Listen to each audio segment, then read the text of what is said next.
এরপর নবী সাল্লাল্লাহু আলাইহি সাল্লাম জাহান্নামের আরেকটা দৃশ্য দেখতে পেলেন, যে কিছু মানুষ তাদের জিহ্বাকে আগুনের কেচি দিয়ে কাটা হচ্ছে, বারবার কাটা হচ্ছে, আবার জোড়া লেগে যাচ্ছে, আবার কাটা হচ্ছে, আবার জোড়া লেগে যাচ্ছে। এই নির্মম শাস্তি দেখে, অনবরত শাস্তির মধ্যে তারা যন্ত্রণার মধ্যে, আযাবের মধ্যে আছে, এই দৃশ্য দেখে নবী সাল্লাল্লাহু আলাইহি সাল্লাম জিবরিলকে বললেন যে এরা আবার কারা, তাদের কেন এই দুরবস্থা? তখন জিবরিল বললেন, হে আল্লাহর রাসূল, এরা হলো সেই হতভাগা যারা দুনিয়াতে মানুষকে নসিহত করতো কিন্তু নিজেরা আমল করতো না।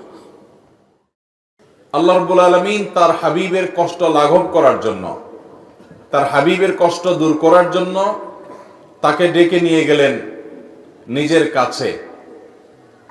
ঐতিহাসিক মেরাজ সংগঠিত হলো, ইসরা সংগঠিত হলো। আর ইসরা এবং মেরাজ এই সময়টাতে হওয়ার মূল কারণ হলো যে এই সময় নবী করিম সাল্লাল্লাহু আলাইহি সাল্লামের মনটা বড় খারাপ ছিল, বেদনা বিধুর এবং অত্যন্ত ভারাক্রান্ত হৃদয় নিয়ে তিনি সময় পার করছিলেন।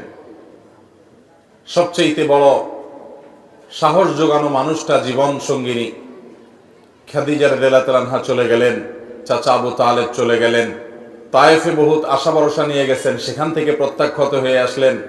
মক্কা এখন আর তার আগের মতো তেমন কেউ আশ্রয়দাতা থাকলো না।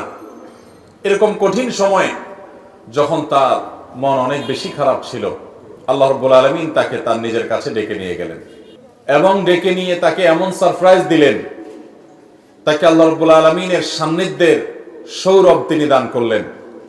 তাকে এমন কিছু নেয়ামত দিলেন যেগুলো তার আগে কোনো নবী বা কোনো রাসূলকে আর দেওয়া হয় নাই। এই নেয়ামত পেয়ে নবী করিম সাল্লাল্লাহু আলাইহি সাল্লামের কষ্ট কিছুটা লাঘব হলো। বেশ খানিকটা তিনি সান্ত্বনা পেলেন, ভরসা পেলেন, তিনি নিশ্চিত হলেন, আগে থেকে তিনি যে বিষয়ে জানতেন সেটা আরো নিশ্চিত হলেন যে তিনি আল্লাহ রাব্বুল আলামিনের সহায়, আল্লাহ রাব্বুল আলামিনের সাহায্যের অধীনে তিনি আছেন। আল্লাহ রাব্বুল আলামিন তাকে রহম করবেন, তার চাচা কিংবা তার স্ত্রী কিংবা তার প্রিয়জনদের বিদায়েও তার পেরেশানির কোনো কারণ নাই, কারণ তিনি আল্লাহ রাব্বুল আলামিনের রাসূল এবং আল্লাহর গোলাম, আল্লাহর দাস। বিধায় আল্লাহ রাব্বুল আলামিন তার জন্য যথেষ্ট। সেই বার্তাটি তিনি আগে থেকে জানতেন, নতুন করে আবারও তিনি জানলেন এই মেরাজের সফরের মাধ্যমে, এই ইসরার এই ভ্রমণের মাধ্যমে। মুহতারাম হাজরিন, নবী করিম সাল্লাল্লাহু আলাইহি সাল্লামের মেরাজ এটা ছিল দুনিয়ার সকল যুক্তি, সকল বুদ্ধি এগুলোর ঊর্ধ্বে অলৌকিকত্বের চূড়ান্ত রূপ। নবী করিম সাল্লাল্লাহু আলাইহি সাল্লাম আল্লাহর রাসূল হিসেবে, আল্লাহর নবী হিসেবে তার হাতে আল্লাহ তাআলা অনেক অলৌকিক ঘটনা ঘটিয়েছেন। সে সকল অলৌকিক বিষয়গুলোর মধ্য থেকে অন্যতম একটা বড় অলৌকিক বিষয় হলো এই মেরাজের ঘটনা।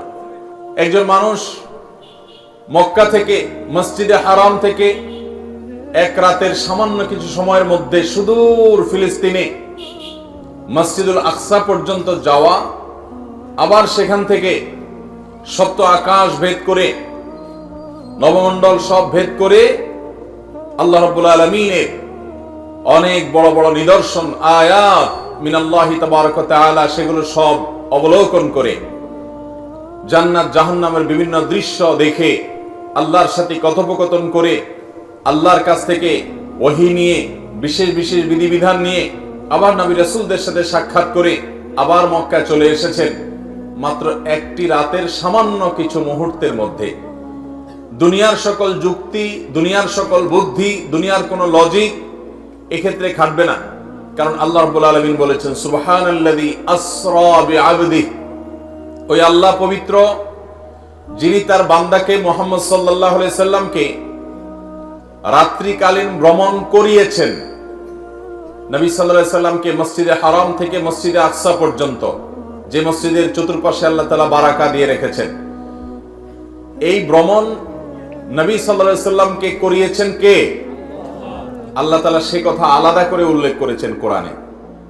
15 নম্বর পারার প্রথম আয়াত সূরা ইসরাতে আল্লাহ তাআলা বলেছেন সুবহানাল্লাযী আসরা বিআবদিহি।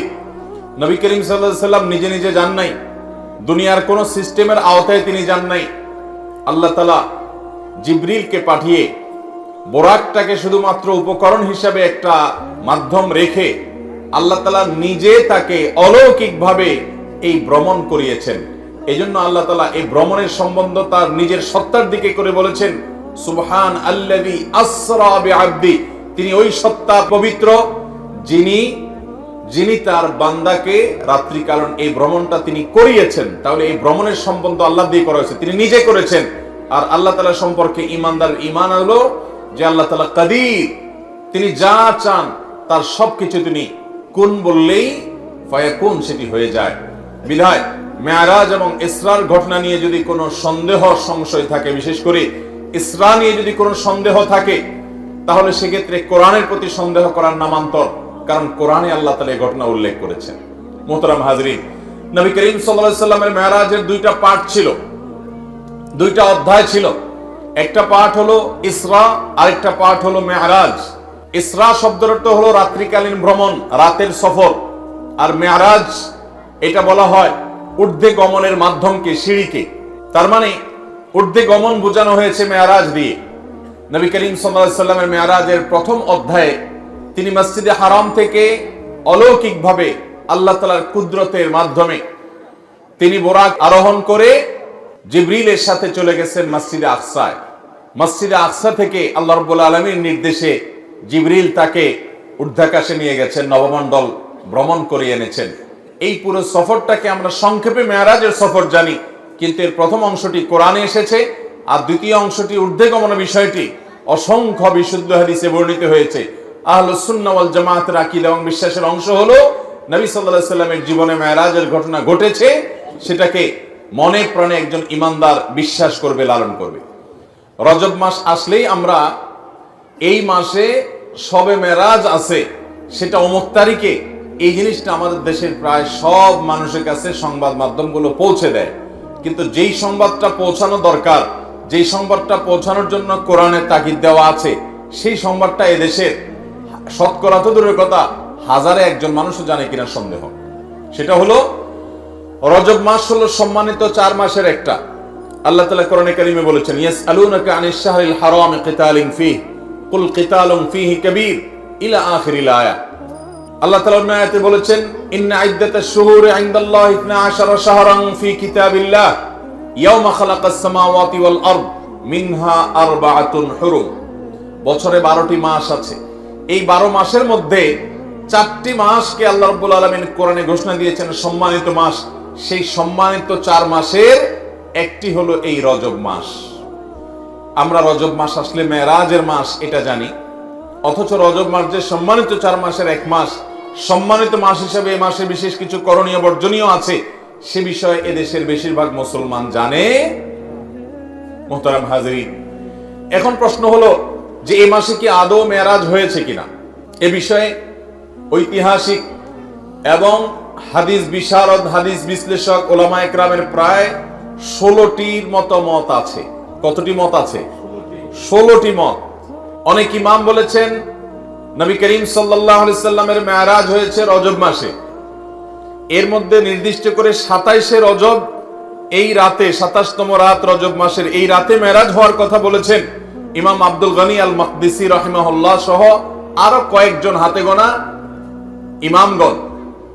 আর এর বাইরে অনেক বড় বড় ইমাম, অনেক বড় বড় মুহাদ্দিস এবং ইতিহাসবিদগণ, তাদের মত অনুযায়ী নবী সাল্লাল্লাহু আলাইহি সাল্লামের মেরাজ হয়েছে অনেকের মতে রমজান মাসে, অনেকের মতে রবিউল আউয়াল মাসে, অনেকের মতে শাওয়াল মাসে।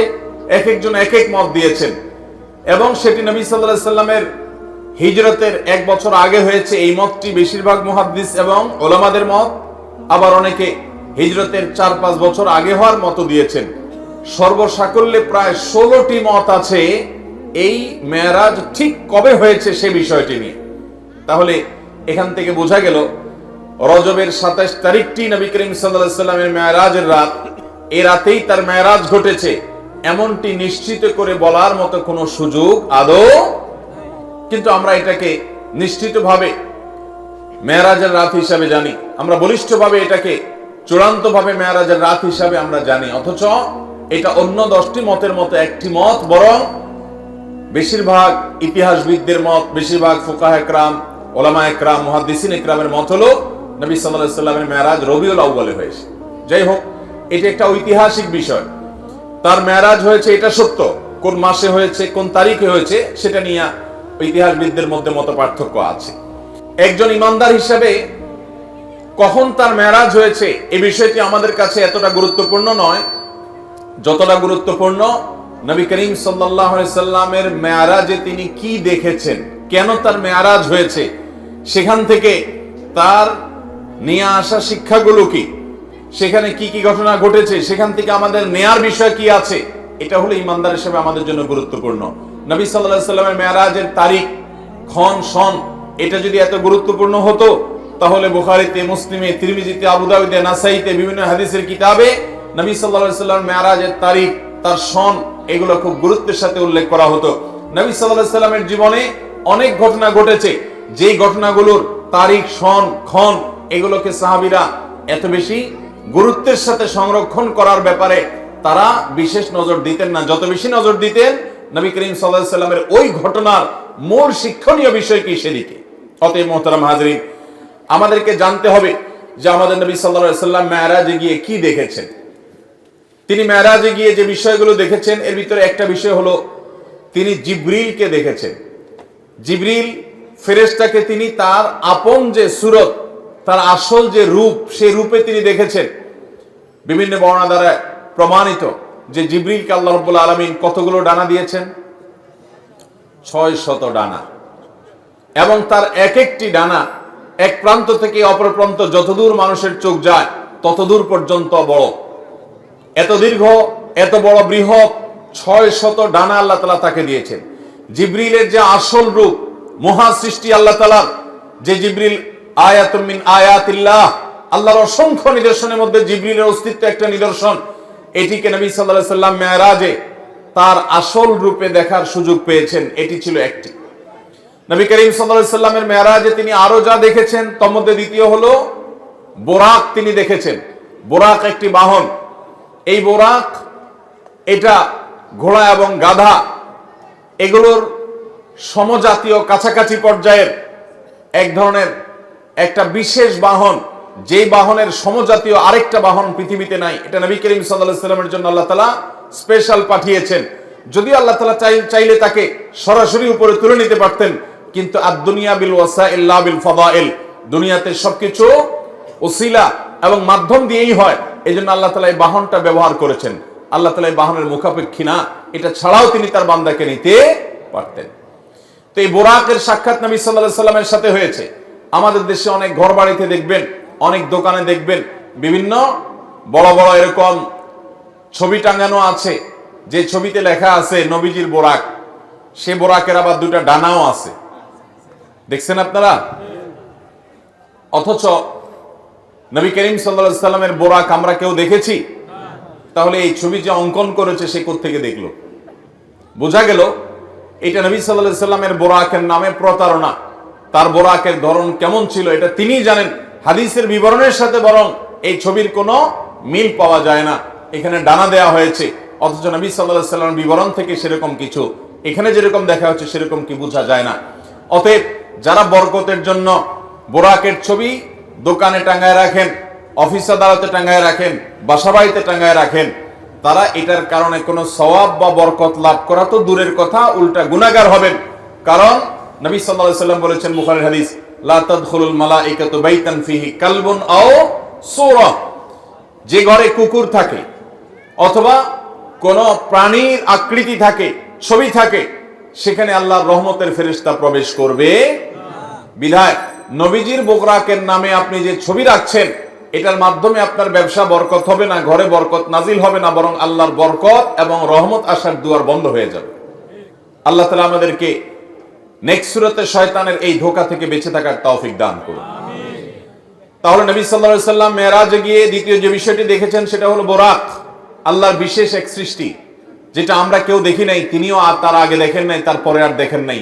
একটা বিশেষ সৃষ্টি, বিশেষ একটা বাহন, যেটার উপরে করে আল্লাহ তাআলা তাকে ভ্রমণ করিয়েছেন, রাত্রিকালীন ভ্রমণ। তৃতীয়ত তিনি যা দেখেছেন তা হলো তিনি প্রতিটি আসমানে আল্লাহর একজন বিশেষ নবীর সাথে সাক্ষাৎ করেছেন।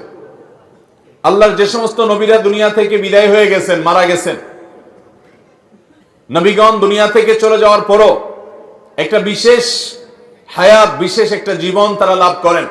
আল্লাহ রাব্বুল আলামিন তাদেরকে অদৃশ্যের জগতে সে অলৌকিকভাবে এক এক আসমানে আল্লাহ তাআলা এক একজন নবীর সাথে নবী করিম সাল্লাল্লাহু আলাইহি সাল্লাম আমাদের রাসূলের সাক্ষাৎ ঘটিয়েছেন। তিনি প্রথম আসমানে দেখেছেন আদম আলাইহিস সালামকে, দ্বিতীয় আসমানে দেখেছেন ঈসা এবং ইয়াহইয়া আলাইহিস সালামকে, তৃতীয় আসমানে দেখেছেন আল্লাহ নবী ইউসুফ আলাইহিস সালামকে, চতুর্থ আসমানে দেখেছেন আল্লাহ নবী ইদ্রিস আলাইহিস সালামকে, পঞ্চম আসমানে দেখেছেন আল্লাহ নবী হারুন আলাইহিস সালামকে, ষষ্ঠ আসমানে দেখেছেন আল্লাহ নবী মুসা আলাইহিস সালামকে, আর ৭ নম্বর আসমানে দেখেছেন আল্লাহর আরেক নবী এবং খলিল আল্লাহর রাসূল ইব্রাহিম আলাইহিস সালামকে। তো আল্লাহ তাআলা আমাদের প্রিয় নবী সাল্লাল্লাহু আলাইহি সাল্লামকে এতজন উলুল আজমি মিনার রাসূল, বড় বড় রাসূলের সাথে, আল্লাহর বড় বড় নেককার বান্দাদের সাথে, নবীদের সাথে, যারা দুনিয়াতে আল্লাহর মিশন নিয়ে তাওহীদের দাওয়াত নিয়ে এসেছেন, বহু গ্লানি পোহায়েছেন, তাদের সাথে আমাদের নবীজি সাক্ষাতের সুযোগ করে দিয়েছেন। তিনি তাদের সাথে পরামর্শের সুযোগ পেয়েছেন, তাদের কাছ থেকে অভিজ্ঞতা শেয়ার করার সুযোগ পেয়েছেন, তাদের নসিহা নেওয়ার সুযোগ পেয়েছেন। তারা তাকে অভিবাদন জানিয়েছেন, তাকে ওয়েলকাম জানিয়েছেন, আল্লাহর শ্রেষ্ঠ রাসূল, শ্রেষ্ঠ নবী হিসেবে তাকে তারা সম্মান দিয়েছেন।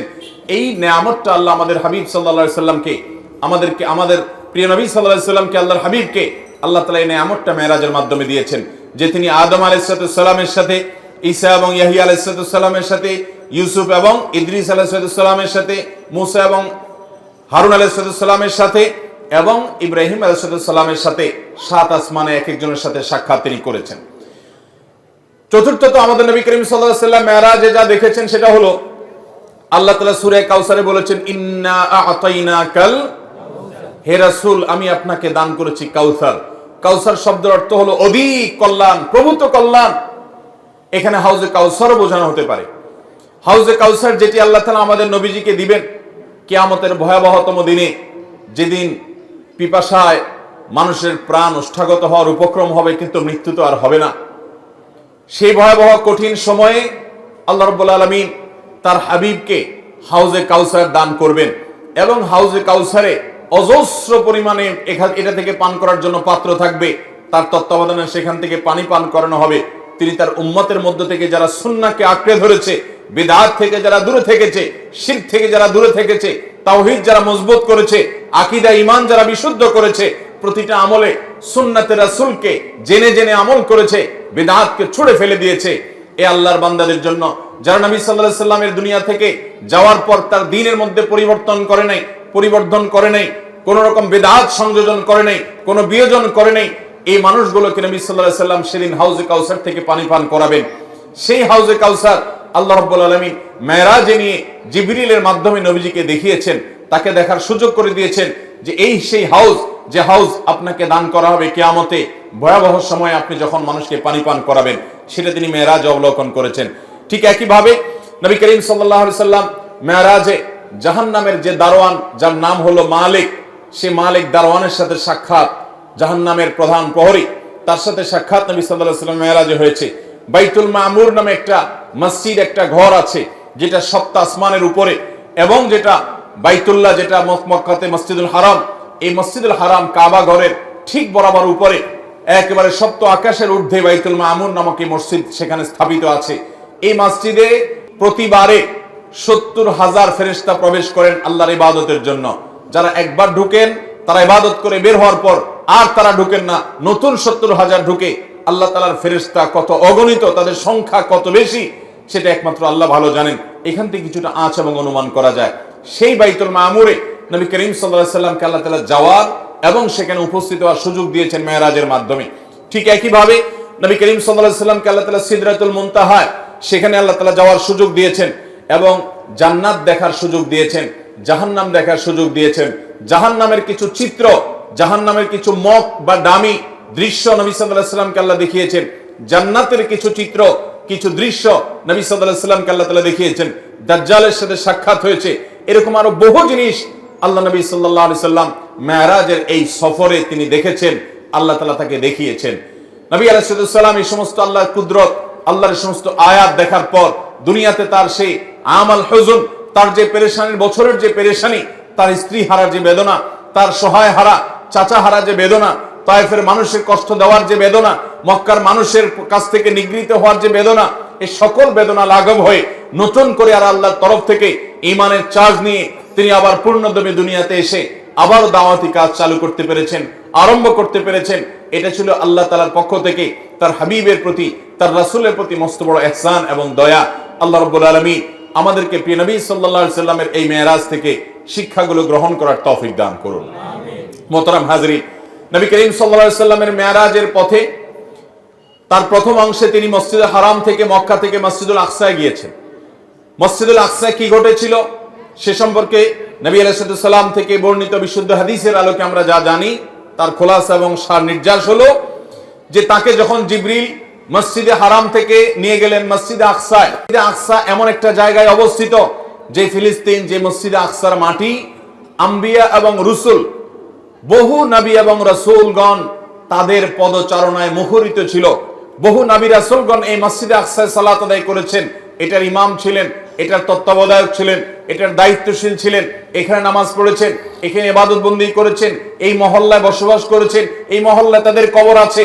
সেই সুলাইমান আলাইহিস সালাম, দাউদ আলাইহিস সালাম, জাকারিয়া আলাইহিস সালাম, বহু নবী রাসূলগণকে, ঈসা আলাইহিস সালাম, বহু নবী রাসূলগণকে আল্লাহ রাব্বুল আলামিন এই মসজিদে আকসায় রেখেছেন। আল্লাহ তাআলা মক্কাতে শুধুমাত্র আমাদের প্রিয় নবী সাল্লাল্লাহু আলাইহি সাল্লামকেই পাঠিয়েছেন। এবং আমরা ঐতিহাসিক ঘটনা জানি বিভিন্ন হাদিসের আলোকে, বুখারীর বর্ণনার আলোকে, যে আল্লাহ রাব্বুল আলামিনের নির্দেশে ইব্রাহিম আলাইহিস সালাম তিনি ইরাক থেকে বিভিন্ন প্রান্ত ঘুরে ফিলিস্তিনে গিয়েছেন। আল্লাহ নির্দেশ করলেন যে তুমি তোমার স্ত্রী এবং সন্তান ইসমাইলকে নিয়ে রেখে আসো মক্কায়। তিনি রেখে আসলেন মক্কায়। মক্কা আবাদ হলো, সেই বংশধরে তাদের মধ্য থেকে আল্লাহ রাব্বুল আলামিন আমাদের প্রিয় নবী সাল্লাল্লাহু আলাইহি সাল্লামকে পাঠালেন। তো তিনি আসছেন একমাত্র ইসমাইল আলাইহিস সালামের বংশে, আর বাকি নবী রাসূলগণের বেশিরভাগ প্রায় সবাই আসছেন ইব্রাহিম আলাইহিস সালামের আরেক ছেলে ইসহাকের বংশে, ইসহাক আলাইহিস সালামের বংশে। তাদের অবস্থান ছিল মসজিদুল আকসা। আল্লাহ তাআলা চেয়েছেন আমাদের নবীকে সম্মান দিতে, মর্যাদা দিতে। আল্লাহ তাআলা চেয়েছেন অন্য নবীদের সঙ্গে তার সাক্ষাৎ হোক, তো আল্লাহ তাআলা তাকে মসজিদে আকসা নিয়েছেন, যেটা কোরআনের 15 নম্বর পারার প্রথম আয়াত। আল্লাহ বলেছেন সুবহানাল্লাযী আসরা বিআবদিহি লাইলাম মিনাল মাসজিদিল হারামি ইলাল মাসজিদিল আকসা আল্লাযী বারাকনা হাওলাহু লিনুরিয়াহু মিন আয়াতিনা। আল্লাহ বলেছেন যে তিনি তার বান্দাকে রাত্রিকালীন ভ্রমণ করিয়ে মসজিদে হারাম থেকে মসজিদে আকসায় নিয়ে গেছেন, যেই মসজিদে আকসার চতুর্পাশে আল্লাহ তাআলা বরকত দিয়ে রেখেছেন।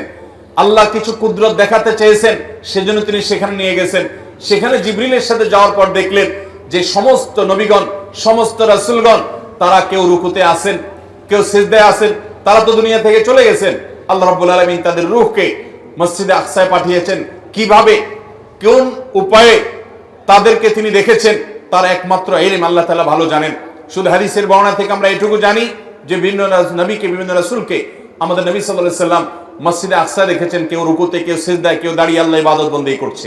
এরপর একটা পর্যায়ে আজান হলো এবং সবাই সারিবদ্ধভাবে দাঁড়িয়ে অপেক্ষা করছেন জামাতে সালাত আদায় হবে। ইমামতি কে করবে? যে ব্যক্তি ইমামতি করবে সে সবচেয়ে শ্রেষ্ঠ, যে সবচাইতে জ্ঞানী, যে সবচাইতে বেশি কেরাত জানেন, ইলম রাখেন, সেই ব্যক্তি ইমামতি করবে। নবী আলাইহিস সালামের হাদিসও আছে, ওয়ালিয়া উম্মুকুম আকরাউকুম আও আলামুকুম, তোমাদের মধ্যে সবচেয়ে বেশি ইলম যারা আছে, সবচেয়ে বেশি কোরআনের জ্ঞান যারা আছে, সেই ইমামতি যেন করে। তো এখন নবীগণ সবাই অপেক্ষা করছেন যে ইমামতি কে করবে। সবাই অপেক্ষমান, কেউ ইমামতি করতে যাচ্ছেন না, কেউ কাউকে সাধছেও না। ঠিক এমন সময় জিবরিল আলাইহিস সালাম আল্লাহর হাবিব সাল্লাল্লাহু আলাইহি সাল্লামকে, আমাদের প্রিয় নবী সাল্লাল্লাহু আলাইহি সাল্লামকে নিয়ে এসে হাজির হলেন এবং তাকে জিবরিল বললেন আপনি সামনে যান ইমামতি করেন। তখন আমাদের নবীজির ইমামতিতে, তার নেতৃত্বে সমস্ত নবী রাসূলগণ মসজিদে আকসাতে সালাত আদায় করলেন। এইভাবে আল্লাহ রাব্বুল আলামিন প্রমাণ করলেন যে তিনি সাইয়্যিদুল আম্বিয়া ওয়াল মুরসালিন, সকল নবী এবং রাসূলদের শ্রেষ্ঠ এবং সেরা, যার কারণে তাকে দিয়ে আল্লাহ তাআলা সবার ইমামতি করেছেন সাল্লাল্লাহু আলাইহি ওয়াসাল্লাম। মুহতারাম হাজরিন, এরপর নবী করিম সাল্লাল্লাহু আলাইহি ওয়াসাল্লামকে আল্লাহ রাব্বুল আলামিন জাহান্নাম এবং জান্নাতের বিশেষ কিছু দৃশ্য দেখিয়েছেন মেরাজের সফরে। সেগুলো কি ছিল? জাহান্নামের বিশেষ কিছু আযাব, বিশেষ কিছু শাস্তি আল্লাহ রাব্বুল আলামিন নবী সাল্লাল্লাহু আলাইহি ওয়াসাল্লামকে দেখিয়েছেন। এই শাস্তিগুলো সেই সকল অপরাধের, যে অপরাধগুলো অন্য অনেক অপরাধের চাইতে অনেক বেশি ভয়াবহ। এর মধ্যে একটা হলো গীবত। একবার নবী করিম সাল্লাল্লাহু আলাইহি ওয়াসাল্লাম এই মেরাজের সফরের কোন একটা মুহূর্তে তিনি জিবরিলের সাথে যাচ্ছেন। জিবরিল তাকে দেখালেন যে এ হলো জাহান্নাম, যেখানে আল্লাহর অবাধ্যরা, পাপিষ্ঠরা, যাদেরকে এই ঠিকানায় আসতে হবে, অনন্তকাল কাফেররা এখানে জ্বলতে থাকবে, শাস্তি হতে থাকবে, মৃত্যু হবে না, শুধু শাস্তি এবং কষ্ট ভোগ করতে থাকবে। এর মধ্যে জাহান্নামের একটা দৃশ্য নবী সাল্লাল্লাহু আলাইহি ওয়াসাল্লাম এর চোখে পড়লো। তিনি দেখতে পেলেন যে কিছু লোক, তাদের হাতে অনেক বড় বড় নখ। এই নখগুলো সাধারণ কোনো নখ নয়, এগুলো লোহা পিতলের নখ, অনেক বড় বড়। তারা সেগুলো দিয়ে তাদের মুখ আঁচড়াচ্ছে এবং বুক আঁচড়াচ্ছে এবং সেখান থেকে রক্তক্ষরণ হচ্ছে। তাদের এই নির্মম শাস্তি, এই কষ্ট, এটা স্বয়ংক্রিয়ভাবে হচ্ছে এবং তাদের এই জ্বালা যন্ত্রণা কষ্ট হচ্ছে, এটা তারা ইচ্ছাকৃত করছেন তা নয়, বরং অটোমেটিক সেট হয়ে আছে যে তাদের এই হাতে থাকা লোহা বা পিতলের নখ দিয়ে তাদের নিজের মুখ নিজেরা খাবলাচ্ছে, নিজের বুক তারা খাবলাচ্ছে, ছিলে ফেলছে এবং সেখান থেকে রক্ত ঝরে পড়ছে, কষ্ট হচ্ছে। নবী সাল্লাল্লাহু আলাইহি সাল্লাম জিজ্ঞাসা করলেন জিবরিলকে, এরা কারা, কেন তাদের এই শাস্তি হচ্ছে? তখন জিবরিল বললেন, এরা হলো সেই অপরাধী যারা দুনিয়াতে যেখানে সেখানে বসে গীবত শিকায়াত করত, মানুষের পেছনে মানুষের দুর্নাম করত, মানুষের পেছনে সমালোচনা করত। কারোর দোষ হয়তো আছে, কিন্তু সেই দোষটা তার সামনে না বলে পেছনে অন্যদের কাছে বলে বেড়াতো। এই অপরাধের কারণে তাদের এই শাস্তি হচ্ছে এবং এই শাস্তি তাদের হতেই থাকবে দীর্ঘকাল পর্যন্ত। এরপর নবী সাল্লাল্লাহু আলাইহি সাল্লাম জাহান্নামের আরেকটা দৃশ্য দেখতে পেলেন যে কিছু মানুষ তাদের জিহ্বাকে জাহান্নামের আগুনের কেচি দিয়ে কাটা হচ্ছে, বারবার কাটা হচ্ছে, আবার জোড়া লেগে যাচ্ছে, আবার কাটা হচ্ছে, আবার জোড়া লেগে যাচ্ছে। এই নির্মম শাস্তি দেখে, অনবরত শাস্তির মধ্যে তারা যন্ত্রণার মধ্যে, আযাবের মধ্যে আছে, এই দৃশ্য দেখে নবী সাল্লাল্লাহু আলাইহি সাল্লাম জিবরিলকে বললেন যে এরা আবার কারা, তাদের কেন এই দুরবস্থা?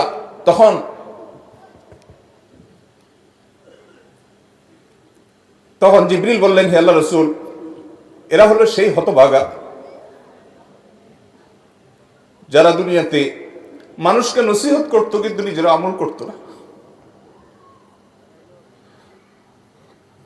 যারা মানুষকে অনেক ভালো ভালো কথা বলতো কিন্তু সে ভালো কথার উপর আমল করতো না। যে বক্তা, যে আলোচক, যে ওয়াইজ, যে লম্বা লম্বা লেকচার দেনেওয়ালা, যে হুজুর অনেক ভালো ভালো কথা বলতো কিন্তু নিজে আমল করতো না, তাদের শাস্তি হচ্ছে। নবী করিম সাল্লাল্লাহু আলাইহি সাল্লাম এই দৃশ্য দেখে তিনি বুঝতে পারলেন যে তার উম্মতের মধ্যে, মানব জাতির মধ্যে যারা মানুষকে সৎ কাজের আদেশ দেয়, অসৎ কাজের বাধা প্রদান করে, অনেক ভালো ভালো কথা বলে অথচ সে কথা অনুযায়ী আমল করে না, এই হতভাগা, এই কপাল পোড়া, এই খারাপ মানুষগুলোর জন্য শাস্তি। আল্লাহ রাব্বুল আলামিন এই ভয়ঙ্কর শাস্তি থেকে বাঁচার মতো নেক আমল আমাদের সবাইকে করার তৌফিক দান করুন। মানুষকে নেক আমলের কথা বলতে হবে, নিজে করতে পারি না বা নিজের দুর্বলতা আছে, এই অজুহাতে নেক আমলের কথা মানুষকে বলা ছাড়া যাবে না। কিন্তু সবসময় মনে রাখতে হবে যে আমি যে কথাটি মানুষকে বলছি সে কথাটি আমি নিজে আমল করছি কিনা। আল্লাহ রাব্বুল আলামিন আমাদেরকে আমাদের প্রতিটি কথা আমরা যা বলি তার প্রতিটি হরফ অনুযায়ী আমাদেরকে আমলের তৌফিক দান করুন। মুহতারাম হাজরিন, নবী করিম সাল্লাল্লাহু আলাইহি সাল্লামকে জাহান্নামের আরো একটি দৃশ্য দেখানো হয়েছে। তিনি দেখতে পেলেন যে কিছু মানুষ খুব নোংরা, আবর্জনা, ময়লা, এই জাতীয় জিনিসগুলো খাচ্ছে। এই খাওয়া কোনো সুখকর খাওয়া নয়, এই খাওয়া কোনো তৃপ্তিদায়ক খাওয়া নয়, এটা শাস্তিমূলক খাওয়া, এটা স্বয়ংক্রিয় খাওয়া। খেতে বাধ্য হচ্ছে তারা এবং তাদের কষ্ট হচ্ছে, যন্ত্রণা হচ্ছে, আযাব। নবী সাল্লাল্লাহু আলাইহি ওয়াসাল্লাম জিজ্ঞাসা করলেন এর শাস্তি কেন হচ্ছে? তখন জিবরিল বললেন, হে আল্লাহর রাসূল, এরা দুনিয়াতে গীবত শিকায়াত করত, মানুষের পেছনে তাদের লাগালাগি করত, মানুষের পেছনে শত্রুতা করত, সমালোচনা করত। হয়তো কেউ চায়ের দোকানে বসে, কেউ হয়তো বাড়িতে এক মহিলা আরেক মহিলার পেছনে, হয়তো এক দোকানদার অন্য দোকানের পেছনে, হয়তো বা একজন আলেম আরেক আলেমের পেছনে, এক মানুষ অন্য মানুষের পেছনে ষড়যন্ত্র করত, দোষ চর্চা করত, গীবত করত। তাদেরকে নোংরা খাদ্য খেতে বাধ্য করা হচ্ছে, এটা তাদের পরম এবং করুণ শাস্তি। ঠিক একইভাবে নবী সাল্লাল্লাহু আলাইহি সাল্লামকে দেখানো হলো যে কিছু মানুষ রক্তের নদীতে হাবুডুবু খাচ্ছে, তাদেরকে প্রস্তর দ্বারা নিক্ষেপ করা হচ্ছে এবং তারা ওই কঠিন শাস্তির মধ্যে নিপতিত। জিজ্ঞাসা করা হলো এই পরিণতির কারণ কি? জবাব এলো, এরা দুনিয়াতে সুদের কারবারের সাথে জড়িয়ে থাকতো, তারা ব্যবসা বাণিজ্যকে বড় করার জন্য, দুনিয়াতে একটু ভালো থাকার জন্য সুদের সাথে জড়িয়েছে, যার কারণে তাদের এরকম শাস্তি। নবী করিম সাল্লাল্লাহু আলাইহি সাল্লামকে জাহান্নামের এরকম বিশেষ কিছু শাস্তির দৃশ্য আল্লাহ রাব্বুল আলামিন দেখালেন। এখানে একটা প্রশ্ন আসতে পারে যে জাহান্নামে তো মানুষ কিয়ামতে বিচার হবে, পুলসিরাতে পার হওয়ার ব্যাপার হবে, তার আগে মিজানের পাল্লে আমল মাপা হবে, তারপরে মানুষ জান্নাতীরা জান্নাতে যাবে, জাহান্নামীরা জাহান্নামে যাবে। কিন্তু নবী সাল্লাল্লাহু আলাইহি সাল্লাম এখনই আজ থেকে প্রায় 1450 বছর আগে তিনি মেরাজে কিভাবে জাহান্নামের লোক দেখলেন, জাহান্নামে তো কেউ এখনো যায়ই নাই, কিভাবে দেখলেন? এর উত্তর হলো, প্রথমত এটা আলমুল গায়বের বিষয়, অদৃশ্যের জগতের বিষয়।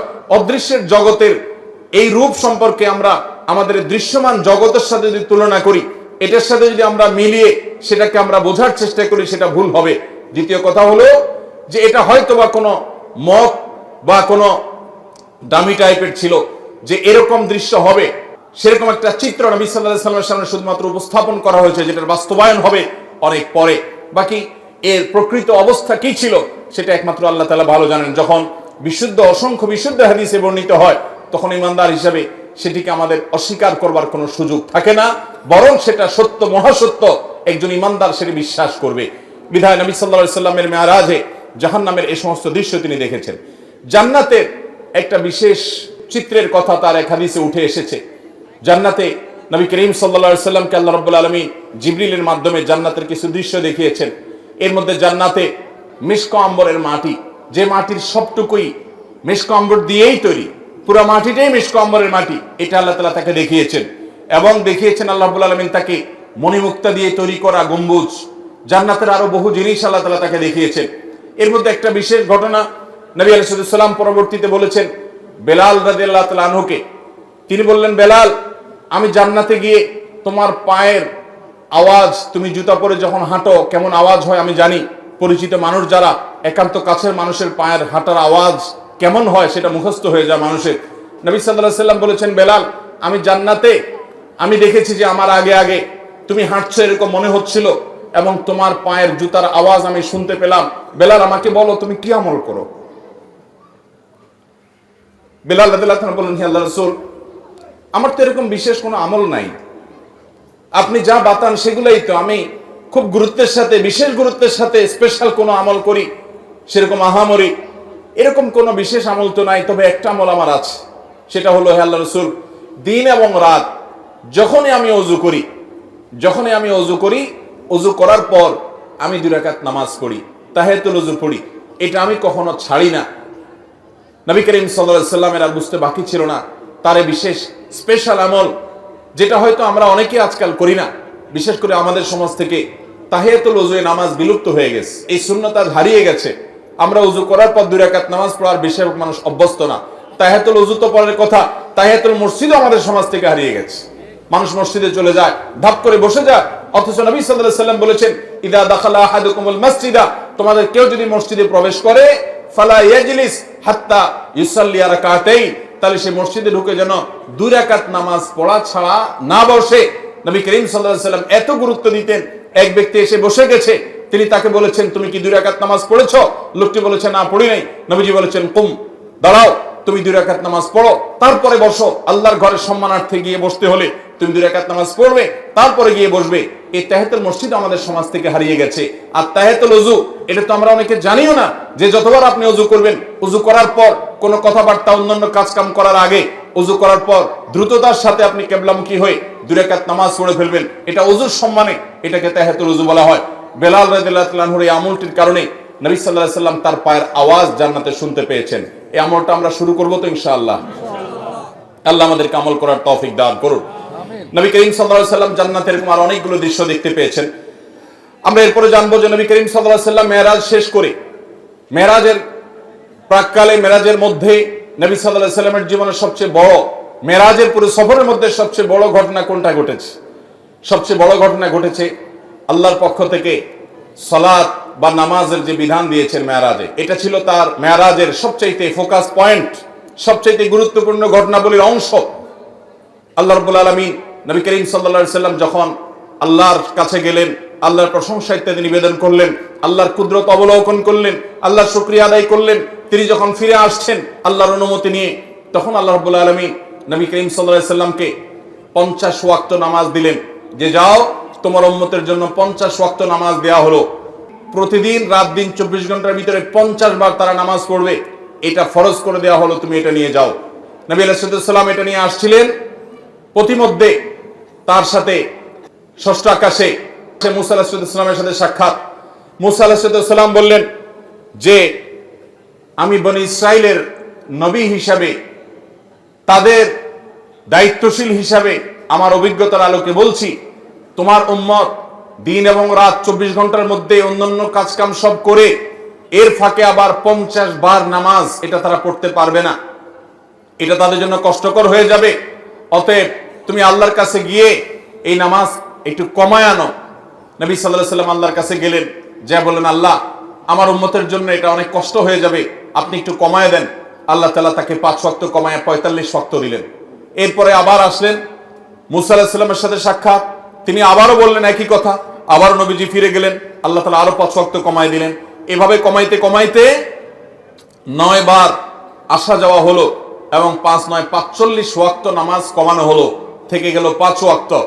এরপরে নবী সাল্লাল্লাহু আলাইহি সাল্লাম মুসা আলাইহিস সালামের কাছে এসে বলল যে আমি আর আল্লাহর কাছে কমানোর জন্য যেতে পারবো না, আমি বিব্রত বোধ করছি, ইতস্তত বোধ করছি যে একটা বিষয় কতবার কমাবো। আর 5 ওয়াক্ত আল্লাহ তাআলা নির্ধারণ করে আমাদের প্রিয় নবী সাল্লাল্লাহু আলাইহি সাল্লামকে বলে দিয়েছেন, যাও মুহাম্মদ তোমার উম্মতকে জানিয়ে দাও, তারা যদি 5 ওয়াক্ত নামাজকে ঠিকঠাক মতো সময় মতো হক আদায় করে সুন্দর করে আদায় করে, তো আল্লাহ রাব্বুল আলামিন তাদেরকে 50 ওয়াক্ত পড়লে যে পরিমাণ তারা সওয়াব পেত, আল্লাহ বলেছেন যে সেই পরিমাণ সওয়াব তাদেরকে আমি 5 ওয়াক্তের মাধ্যমে দেব। 5 ওয়াক্ত নামাজকে হক আদায় করে করব তো ইনশাআল্লাহ। ওয়াক্ত মতে ইহতিমামের সাথে, ধীরস্থিরতার সাথে, সৌন্দর্যের সাথে, মনোযোগের সাথে, আল্লাহ স্মরণ সাথে নিয়ে আল্লাহ রাব্বুল আলামিনকে স্মরণ করবার জন্য আকিমিস সালাতা লিযিকরি, আমরা মহব্বতের সাথে, খুশুখুজুর সাথে মৃত্যুর আগ পর্যন্ত 5 ওয়াক্ত নামাজকে আঁকড়ে ধরবো তো ইনশাআল্লাহ। ভাইরা আমার, নবী করিম সাল্লাল্লাহু আলাইহি সাল্লামকে আল্লাহ রাব্বুল আলামিন মেরাজে ডেকে নিয়ে একান্ত কাছে নিয়ে এই 5 ওয়াক্ত নামাজ দিলেন। এই নামাজ যার যত বেশি সুন্দর হবে, সে আল্লাহর তত বড় ওলি, সে আল্লাহর তত বড় নেককার। যার নামাজ যত তাড়াহুড়ো হবে, যার নামাজে যত অবহেলা হবে, যার নামাজে যত মনোযোগ কম থাকবে, যার নামাজ সালাত যত অসুন্দর হবে, এই ব্যক্তির সাথে আল্লাহর সম্পর্ক তত দুর্বল প্রমাণ হবে।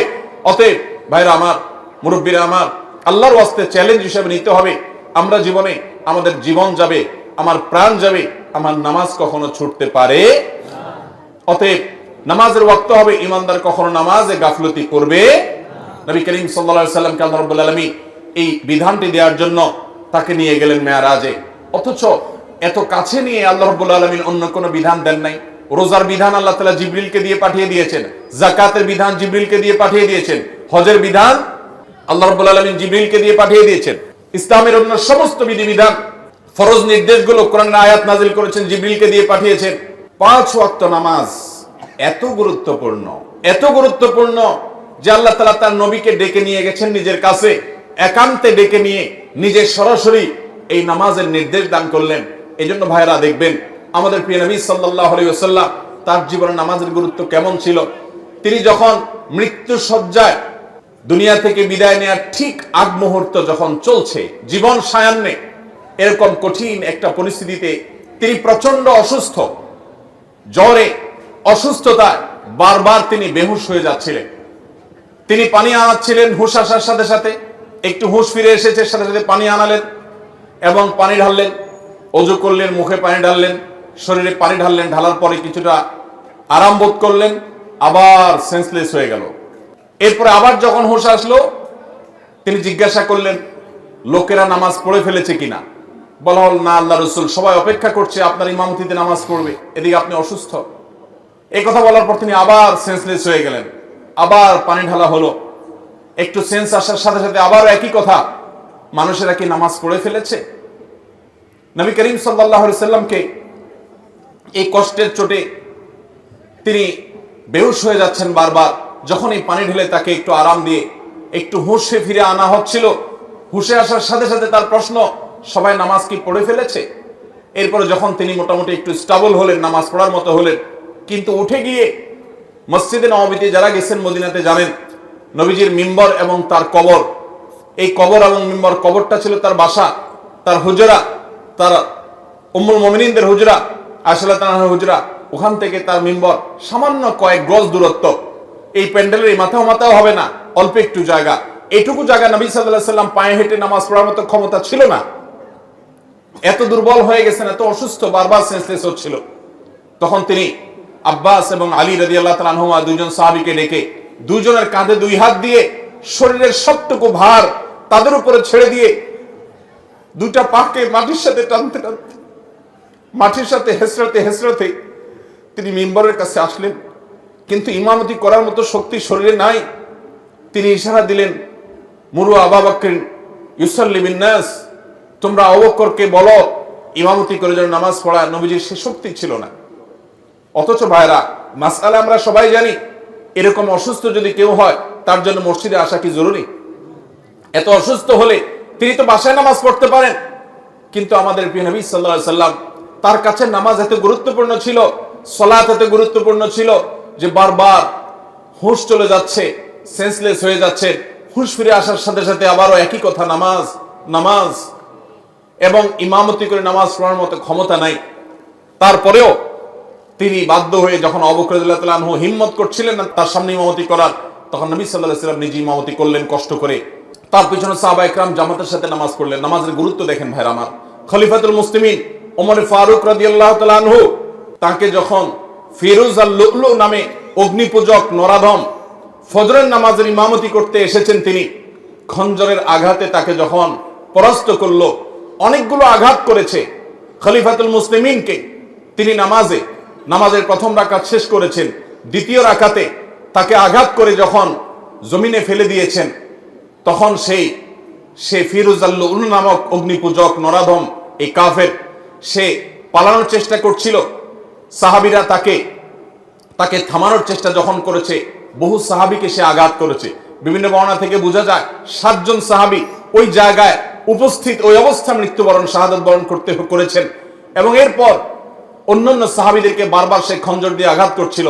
একটা পর্যায়ে সাহাবায়ে কেরাম একটা চাদর দিয়ে তার মুখ পেঁচিয়ে ফেলে তাকে পরাস্ত করে ফেলে।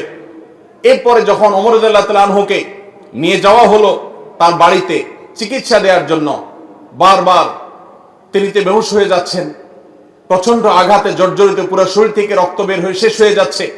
যখনই একটু তার সেন্স আসছে, তিনি তার পরিবারের লোকদেরকে বলতে লাগলেন, পানি নিয়ে আসো। সবাই গ্লাসে করে বা কোনো বাটিতে করে পানি নিয়ে আসতে লাগলো, এমন ভাবে সবাই মনে করেছে উনি পানি পান করবে। তিনি বলেন, না, পানি পান করার পানি তো না, ওযুর পানি নিয়ে আসো, কারণ আমার নামাজ তো বাকি আছে।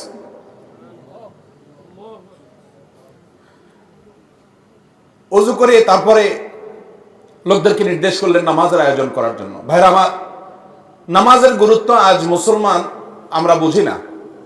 আল্লাহ রাব্বুল আলামিনের কাছে এটা এত গুরুত্বপূর্ণ। আপনি দাঁড়িয়ে পড়তে পারবেন না, বসে পড়বেন, বসে পড়তে পারেন না, শুয়ে পড়বেন, ইশারায় পড়বেন, ওযু করতে পারেন না, তায়াম্মুম করবেন। আপনার তায়াম্মুম করার ব্যবস্থাও যদি না থাকে, কোনো মাটি জাতীয় কিছু যদি আপনার হাতের কাছে না থাকে, তো ওই অবস্থায় আপনি নামাজ পড়বেন, সতর ঢেকে নামাজ পড়বেন। সতর ঢাকার মতো কোনো ব্যবস্থা যদি আপনার না থাকে, তাহলে ওই অবস্থায় আপনি বসে নামাজ পড়বেন। আপনি সমুদ্রে নিমজ্জমান, ওই অবস্থায় আপনি নামাজ পড়বেন, কিবলার দিকে ফিরে নামাজ পড়বেন। কিবলার দিকে ফিরতে পারেন না, তাহলে অনুমান করে কিবলার দিকে বা যেদিকে সম্ভব সেদিকে ফিরে সালাত আদায় করবেন। কিন্তু নামাজ মাফ নাই। যুদ্ধক্ষেত্রে পর্যন্ত সালাতের খৌফের বিধান আল্লাহ তাআলা কোরআন নাজিল করেছেন। সালাতুল খৌফ কি? সালাতুল খৌফ হলো যুদ্ধ চলছে রণাঙ্গনে, সম্মুখ যুদ্ধ, একেবারে মুখোমুখি আক্রমণ। এই মুহূর্তে নামাজের ওয়াক্ত হয়ে গেছে, নামাজ পড়তে গেলে শত্রুপক্ষ আক্রমণ করে সব শেষ করে ফেলবে। ইসলামের নির্দেশ, কোরআনের নির্দেশ হলো যে তখন তোমরা নামাজে জামাতের সাথে ওই অবস্থাতেও নামাজ পড়বে, কিন্তু একদল জামাতে নামাজ পড়বে, আরেক দল শত্রুদের সাথে লড়াই করে আত্মরক্ষা করবে। একদল যারা ইমামের সাথে নামাজ পড়ছে, তারা 1 রাকাত নামাজ শেষ করে, 1 রাকাত সালাত শেষ করে তারা চলে যাবে যুদ্ধে। যারা তখন যুদ্ধ করছিল, তারা এসে ইমামের পিছনে আবার দাঁড়িয়ে তারা 1 রাকাত পড়বে। তারা তাদের 1 রাকাত শেষ করে আবার চলে যাবে। 1 রাকাতের মাঝখানে যাওয়া জায়েজ নাই। কিন্তু যুদ্ধক্ষেত্রে সালাতুল খৌফের বিধান এটা জায়েজ আছে, যে তোমার জীবন রক্ষা করতে হবে, তোমার নামাজও রক্ষা করতে হবে। ইমানদার কখনো কোনো যুক্তিতে নামাজ ছাড়ার মতো কোনো সুযোগ, কোনো পরিস্থিতি, কোনো অবস্থা ইমানদারের জীবনে থাকতে পারে না, কারণ নামাজের চাইতে গুরুত্বপূর্ণ কোনো বিধান ইসলামে আর মোহতারাম হাজিরিন, আল্লাহ রাব্বুল আলামিন এই নামাজের গুরুত্ব আমাদেরকে বোঝার তৌফিক দান করুন। ভাইরা আমার, নবী সাল্লাল্লাহু আলাইহি সাল্লাম যখন কোনো পেরেশানিতে পড়তেন, কানা ইদা হাযাবাহু আমরুন ফাযাআ ইলা সালাহ, কোন পেরেশানিতে যখন পড়তেন তিনি নামাজের দিকে ধাবিত হতেন। তিনি বলতেন আরিহনা বিহা ইয়া বেলাল, ও বেলাল নামাজের আযান দাও, নামাজের জন্য সবাইকে ডাকো, ব্যবস্থা করো, আমাকে প্রশান্ত করো। তিনি শান্তি পাইতেন নামাজে। আর আমাদের নামাজ হয়ে গেছে আমাদের সবচেয়ে বড় বোঝা।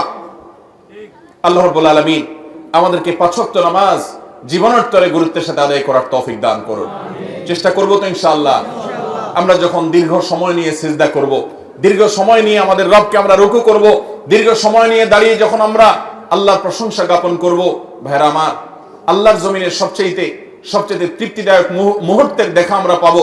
আপনি যখন তাহাজ্জুদে ভোর রাতে সবাই যখন ঘুমিয়ে থাকে, তখন উঠে যখন ওযু করে আপনি আল্লাহর দরবারে দাঁড়িয়ে যাবেন এবং লম্বা সময় নিয়ে আলহামদুলিল্লাহি রাব্বিল আলামিন পড়বেন, আর রহমানির রহিম, আমার রবের পরিচয় আপনি যখন দিবেন, আপনি যখন আল্লাহর সাথে কথা বলবেন। সালাতকে সহিহ মুসলিমের হাদিসে নবী সাল্লাল্লাহু আলাইহি সাল্লাম বলেছেন, বান্দা যখন নামাজ পড়ে ফাইন্নাহু ইউনাজি রাব্বাহু, তখন সে শুধু নামাজ পড়ে না, সে তার রবের সাথে কথোপকথন করে। অতএব 5 ওয়াক্ত নামাজের গুরুত্ব দেব তো ইনশাআল্লাহ। মেরাজের সবচেয়ে বড় তোহফা, সবচেয়ে বড় হাদিয়া, সবচেয়ে বড় উপঢৌকন কোন আল্লাহর তরফ থেকে আমাদের জন্য 5 ওয়াক্ত নামাজ। ভাইরা আমার, যেটাকে আপনি বোঝা মনে করছেন, আল্লাহর কসম, সেটা হলো আল্লাহর সাথে কানেক্টেড হওয়ার মাধ্যম। যেটাকে আপনি বোঝা মনে করছেন, এটা হলো আরশ আজিমের মালিকের সাথে সংযুক্ত হওয়ার, পরিচিত হওয়ার, কথাবার্তা বলার মাধ্যম। এটা অনেক বড় সুযোগ, এটা বোঝা নয়, এটা অনেক বড় নেয়ামত, এটা অনেক বড় সুযোগ।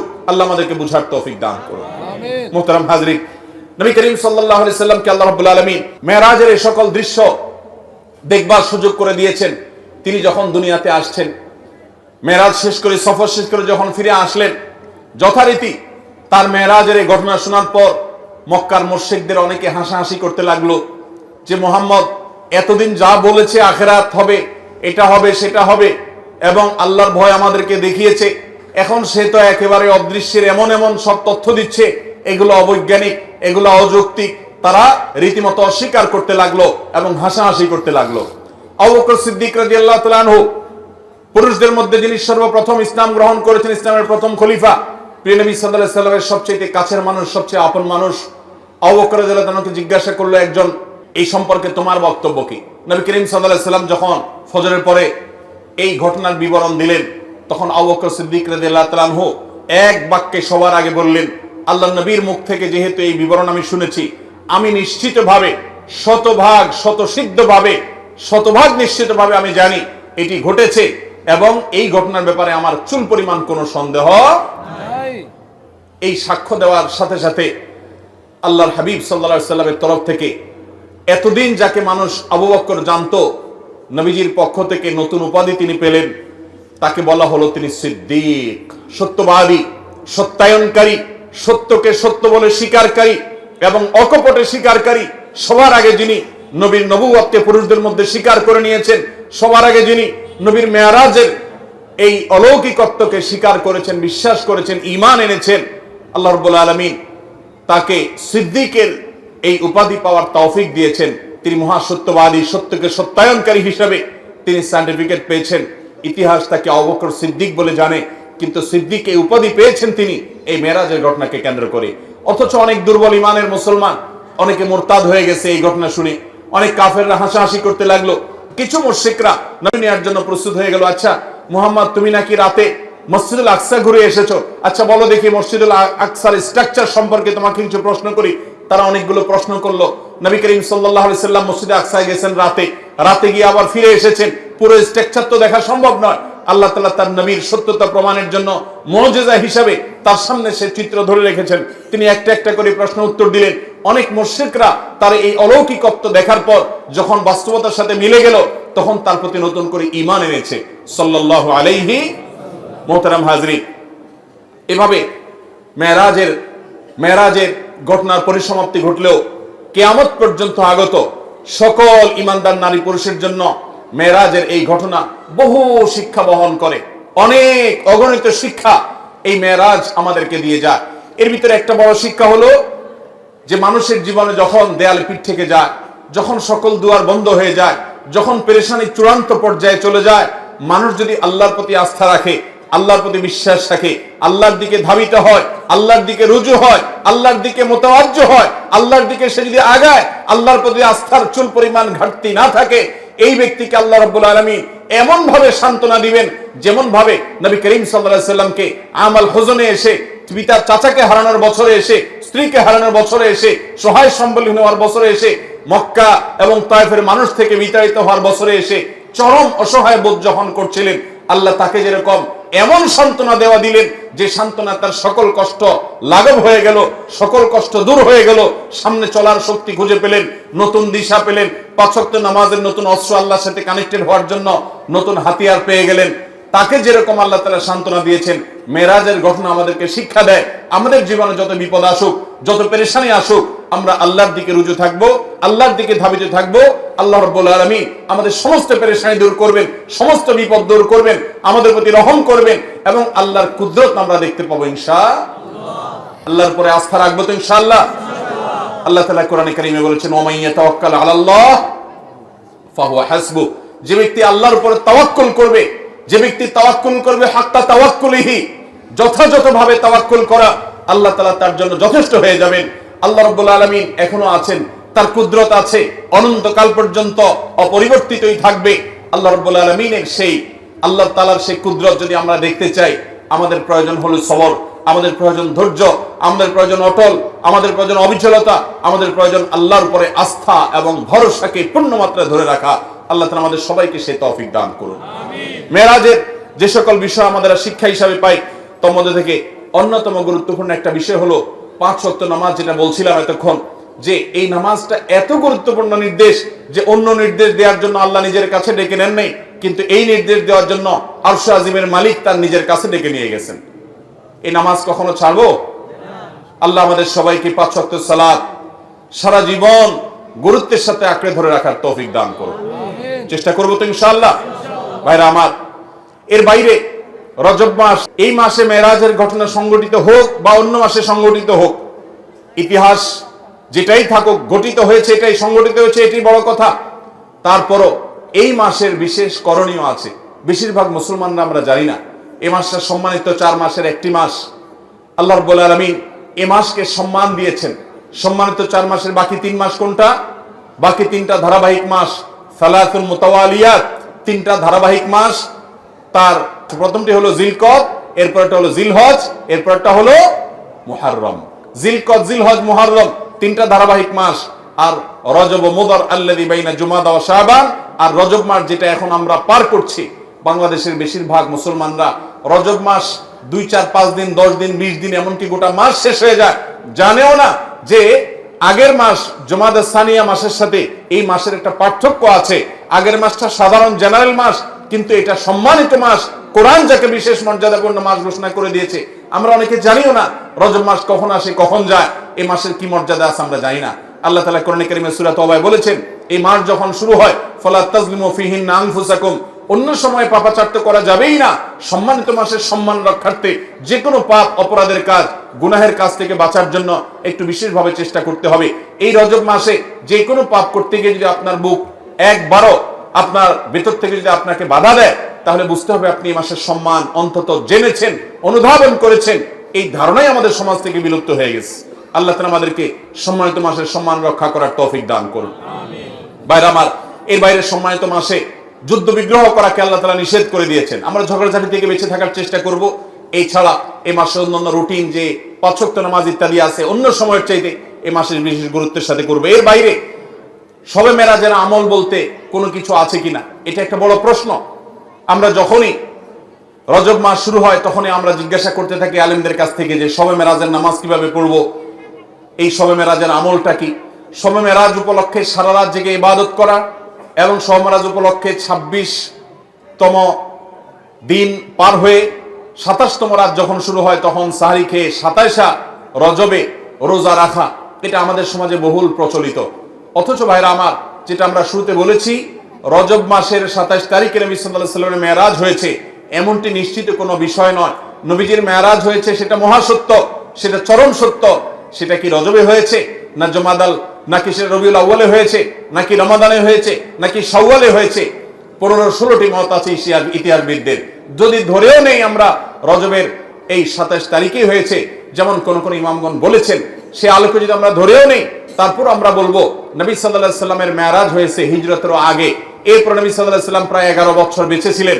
এই পুরো সময় জুড়ে কখনো তিনি মেরাজ দিবস, মেরাজ রজনী উদযাপন এটা তিনি কখনো করেছেন বলে কোনো জাল বা জয়ীফ হাদিসে পর্যন্ত বর্ণিত হয়নি। বিধায় মেরাজের এই ঘটনার পুনরাবৃত্তি বা এই ইতিহাস, ওই তারিখটা পুনরাবৃত্তিকে আপনার কেন্দ্র করে প্রতি বছর একটা বিশেষ দিনকে শবে মেরাজ উদযাপন করা, রাতভর বিশেষভাবে ইবাদত করা, দিনভর বিশেষ গুরুত্ব দিয়ে রোজা রাখার কথা বিশুদ্ধ কোনো হাদিস দ্বারা প্রমাণিত নয়।